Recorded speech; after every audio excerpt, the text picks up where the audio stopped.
사랑하는 성도님들과 함께 나눌 말씀은 사무엘하 17장 1절에서 14절까지의 말씀입니다. 핵심적으로 살펴볼 말씀은 1절에서 2절 그리고 11절에서 12절의 말씀입니다. 아히도벨이 또 압살롬에게 이르되 이제 내가 사람 12,000명을 택하게 하소서. 오늘 밤에 내가 일어나서 다윗의 뒤를 추적하여 그가 고나고 힘이 빠졌을 때에 기습하여 그를 무섭게 하면 그와 함께 있는 모든 백성이 도망하리니 내가 다윗 왕만 쳐 죽이고 나는 이렇게 계략을 세웠나이다. 온 이스라엘을 단부터 부엘세바까지 바닷가의 많은 모래같이 당신께로 모으고 친히 전장에 나가시고 우리가 그 만날 만한 곳에서 그를 기습하기를 이슬이 땅에 내림같이 우리가 그의 위에 덮여 그와 그 함께 있는 모든 사람을 하나도 남겨두지 아니할 것이요. 오늘 말씀을 통해서 우리가 생각해 봐야 할 주제는 하나님께서 겸손한 의인을 어떻게 보호하시는가입니다. 다윗은 압살롬의 반란과 백성들의 마음이 압살롬에게로 돌아선 것을 하나님의 징계로 받아들였습니다. 그래서 하나님 앞에 스스로를 낮추어서 겸손히 회개하는 마음을 가졌습니다. 그래서 감람산에 오르며 겸손히 자신을 낮추고 철저히 회개하는 마음으로 머리를 가리우고 맨발로 산을 올랐습니다. 그리고 사울왕의 친족이었던 시므이의 저주에도 불구하고 하나님께서 시므이를 통해서 자신을 저주하는 것으로 받아들이고 하나님의 징계를 모두 받으려는 겸손한 자세를 가졌습니다. 하나님께서는 이렇게 겸손한 자세로 자신의 죄를 회개하고 하나님의 징계를 겸허한 마음으로 받아들이는 다윗을 어떻게 생각하셨을까요? 누가복음 18장의 말씀에 보면 예수님께서 바리새인과 세리의 비유를 주시는데 바리새인은 자신의 공로와 선행을 자랑하며 하나님께 기도하지만 세리는 감히 하늘을 쳐다보지도 못하고 다만 가슴을 치며 하나님이여 불쌍히 여기소서 나는 죄인이로소이다 하며 회개했습니다. 예수님께서 이 두 사람의 기도를 비교하시면서 이렇게 말씀하셨습니다. 누가복음 18장 14절의 말씀에 보면 내가 너희에게 이르노니 이에 저 바리새인이 아니고 이 사람이 의롭다 하심을 받고 그의 집으로 내려가느니라. 무릇 자기를 높이는 자는 낮아지고 자기를 낮추는 자는 높아지리라 하시니라. 예수님께서는 자신의 부족함과 죄인됨을 인정하지 않고 자기를 자랑하는 바리새인보다 자신의 부족함과 죄인됨을 인정하고 겸손히 회개하는 세리를 용서하여 주시고 의롭다 하심을 받았다라고 말씀하십니다.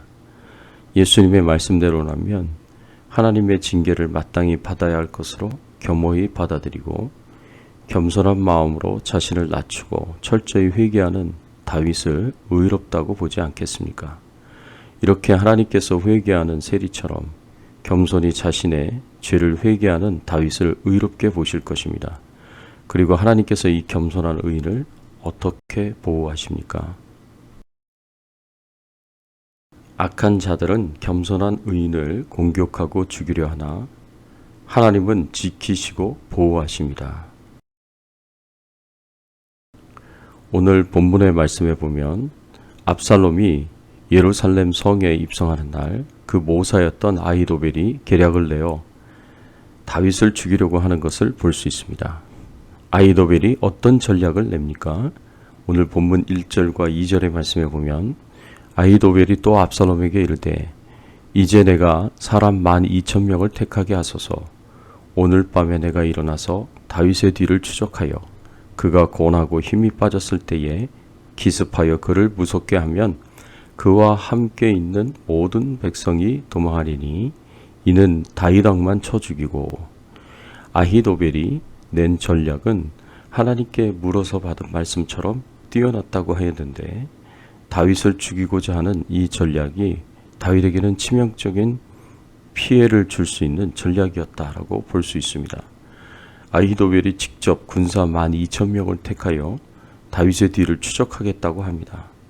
그래서 다윗이 고온하고 힘이 빠졌을 때에 기습하고 다윗왕만 쳐 죽이겠다고 하였습니다. 아히도벨의 전략대로 다윗은 도망하느라 먼 길을 가면서 굉장히 피곤하고 힘이 빠져 있을 것이 분명했습니다. 만일 아히도벨의 전략대로 다윗을 쫓아가서 다윗이 피곤하고 힘이 빠졌을 때에 공격한다면 다윗은 속수무책으로 당할 수 있는 치명적인 계획이었습니다. 그런데 여기서 한 발 더 나아가서 아히도벨이 어떤 전략을 냅니까? 내가 다윗왕만 쳐 죽이고 라고 하였습니다. 아히도벨이 다윗왕만 죽이겠다는 말입니다. 다윗왕만 죽이면 다윗왕을 따르는 모든 군대들과 백성들까지도 압살롬에게로 돌릴 수 있으니 다윗왕만 죽이겠다고 합니다. 정말 치명적인 전략이 아닐 수 없습니다. 그리고 압살롬과 그 신하들이 다 이 전략이 좋다고 찬성을 했습니다. 그래서 아히도벨의 전략대로 다윗을 공격하면 다윗이 큰 피해를 입을 수 있었을 텐데 압살롬이 다윗의 명령을 받고 위장하여 투항한 후세에게도 다윗을 공격할 전략을 묻습니다.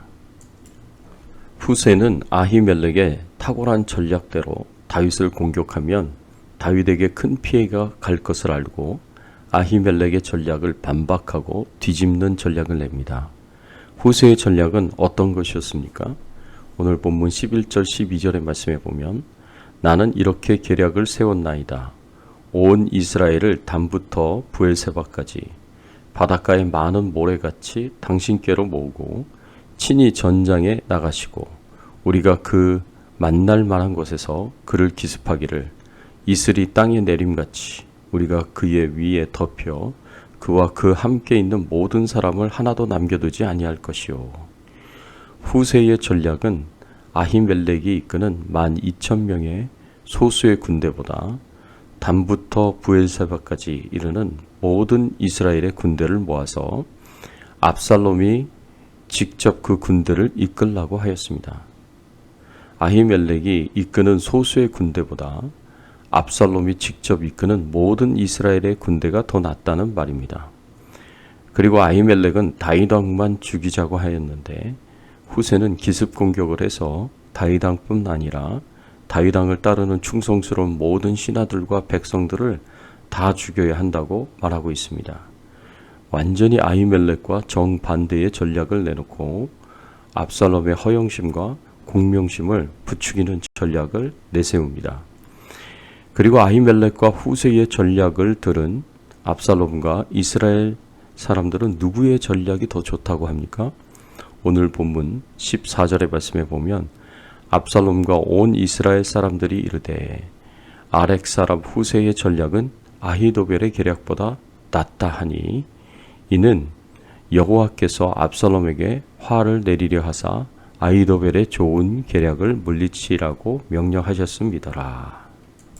압살롬과 이스라엘 사람들은 아히도벨의 계략보다 후세의 계략이 더 낫다고 생각했습니다. 아히도벨의 계략은 아히도벨이 전쟁의 주인공이 되는 계략이었고 후세의 계략은 압살롬이 주인공이 되는 계략이니 압살롬과 이스라엘 백성들이 후세의 계략을 더 낫다고 생각한 것입니다. 그리고 이렇게 압살롬과 이스라엘 백성들의 눈에 후세의 계략이 더 좋아 보이게 된 것은 하나님의 역사가 있었기 때문입니다. 여호와께서 압살롬에게 화를 내리려 하사 아히도벨의 좋은 계략을 물리치라고 명령하셨습니다라고 하였습니다. 하나님께서 겸손한 의인인 다윗을 보호하시고 살리시고 약한 자인 압살롬은 심판하셔서 화를 내리시려고 아히도벨의 좋은 계략보다 후세의 계략이 더 좋아 보이게 하셨다는 말씀입니다. 하나님께서 결정적으로 압살롬과 이스라엘 백성들의 마음 가운데 역사하셔서 후세의 계략을 택하게 하셨습니다. 결국 하나님의 역사로 말미암아 압살롬의 운명이 여기서 결정이 됩니다.